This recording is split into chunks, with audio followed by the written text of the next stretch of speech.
Gusto na raw magkaanak ni Yulo. People, gusto ko maging tatay po. Baka this year. Grabe ang bata mo pa, 24 years old. You still have your whole life ahead of you. Para sa inyong dalawa, ano ang nabibigay ng relationship na ito sa inyo? Peace, yung motivation na gawin yung mga gusto kong gawin sa buhay ko po. And syempre, like, in the future, kung magkapamilya na po kami, like, kasi gusto ko magkaroon ng baby po. Gusto ko maging tatay po. Ready ka na at 24? Gusto na raw nilang mag-settle. Let's see kung parehas na matigas ang ulo, parehas na walang blessing sa mga magulang both sides, sa magulang ni Yulo, sa magulang ni Chloe, walang blessing. Ano kaya ang magiging dating? Nako. Baka by 25. Yeah. Baka this year.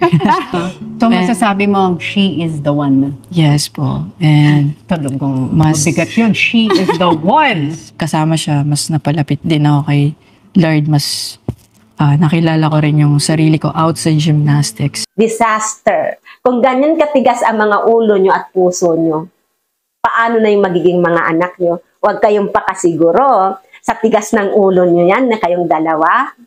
Hindi pwedeng hindi mas matigas ang ulo ng mga anak nyo. Kung anong sakit ng ulong binigay nyo sa mga magulang nyo, kung anong kahihiyan, sama ng loob ang binigay nyo sa mga magulang nyo, double, triple, 7 times the pain and dishonor that you will get kung hindi kayo magbago, magpakumbaba at balikan ang inyong mga magulang upang rumispeto at magpakumbaba, humingi ng tawad.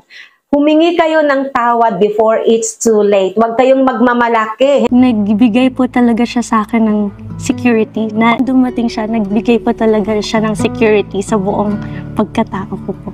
Secured na talaga kasi grabe yung napanalunan ni Carlos. Diba? I'm sure sinasabi yan ng mga tao sure sa'yo. Po yan, yeah. Diba? Sure na sure po. Yan ang sasabihin nila na security na sinasabi, diba? Yeah. Alam ko din naman po kasi yung sarili ko and alam ko din po yung mga ginastos ko or yung ginagastos ko. Hindi porke marami kayong pera ngayon, hindi porke nasa rurok ka ng tagumpay ngayon, nagmamalaki ka na. Diba? Pwedeng bawiin yan ni Lord anytime. Any moment, sa maraming kaparaanan. Kaya, I do pray na magising kayo sa katotohanan na ang Panginoon, ang pagmamahal, ang forgiveness, ang understanding, compassion, ang manaig sa mga puso nyo. Tanggalin yung pagmamalaki kasi iyan ang ikababagsak nyo. Hindi pwedeng magkamali yan. Ang mga nagmamalaki, nagmamataas, ibinabagsak. Kaya buti pa magpakumbaba kayo para mas lalo pang tumibay ang pagsasama nyo at mabless kayo ng mga magulang nyo, ng mga tao, lalo na ng Panginoon. Huwag niyong sabihin binibless kayo at mabuting tao kayo, sumusuway kayo sa utos ng Panginoon. Ang ginagawa nyo, yung mga ikinatutuwa ni Satan, pride, arrogance, disrespect, diba? Ungratefulness, unforgiveness, lahat yan kay Satan. Kaya huwag niyong i-claim na si Lord ang may gusto niyan sa inyo. Ha? Repent, repent, repent.